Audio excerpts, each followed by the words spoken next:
What's up, and welcome to What's Hot and What's Not in Children's Ministry. Today we are talking all things volunteers.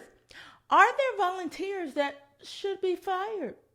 Stick around and find out.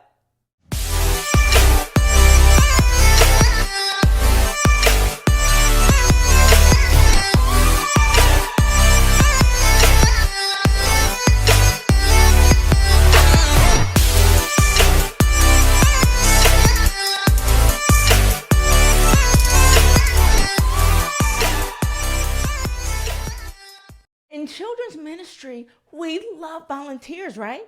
They give up their times. Sometimes it's their passion and determination that motivates us. They are literally the lifeline of our ministries, and this is why we love volunteers.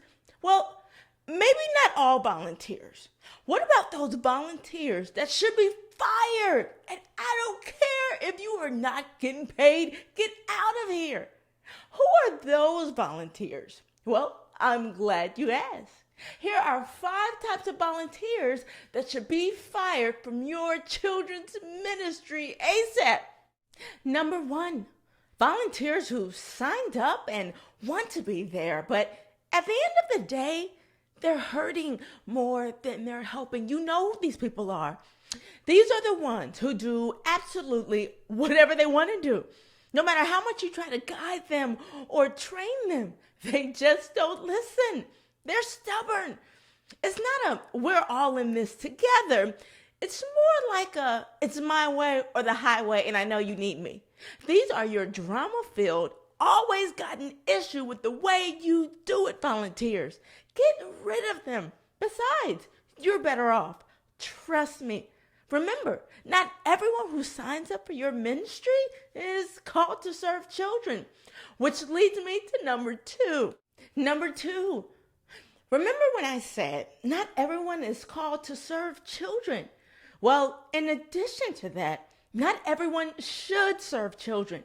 Don't get stuck in the muck of warm body syndrome. Some people in your children's ministry don't actually want to be there. They're just filling a space. Volunteers who are unmotivated and don't really want to be there, listen, they gotta go.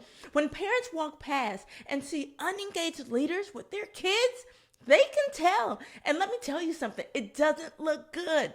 Besides, you're not running a babysitting club, you're running a ministry. And in real children's ministry, you can't use just anybody. Number 3, anyone who is not a good example in front of the classroom shouldn't be in the classroom. Children don't learn just by what they hear, but by what they see. A good teacher is not always a good example setter. You've heard the saying before, do what I say, not what I do. Listen, get them out. Anyone who can teach the word well, but has absolutely no commitment living the word has to go. Number 4, anyone who doesn't like, respect, honor, or deal right with leadership needs to go. Don't be so desperate that you have a dishonorable person who doesn't respect the process. And don't get caught up with these people backbiting and gossiping out of your own frustrations. Listen, if they can't honor leadership, ultimately, they're not going to honor you. Open the back door and let them out. And number 5, all hurties. That's right, hurties. I made up that word.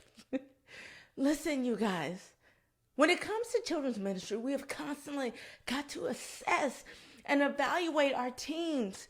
Anyone, and I mean anyone, who is hurting us and not helping us, they have to go. You know, historically in children's ministry, we've been known to keep a lot of people around who end up hurting more than helping just because we need the help. I get it.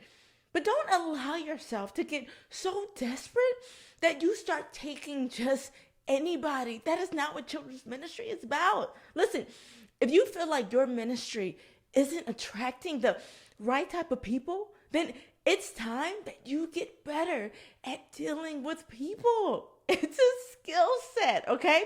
Increase your skill set in dealing with people, and I'm telling you, I promise you will attract better people. It's science, okay? Remember, the sharper your skill is, the better you will attract, all right? Think about fishermen, right? The better the fisherman, the more intentional he or she is about what they actually put on their bait, which will enhance what they're going to catch, okay? So, what are you catching? What's on your bait? Make sure that you've created a motivated culture of accountability and teamwork and training in your department. It matters, you guys. So, there you have it. That's it for this week's episode of What's Hot and What's Not in Children's Ministry. We will see you next week, same time, same place.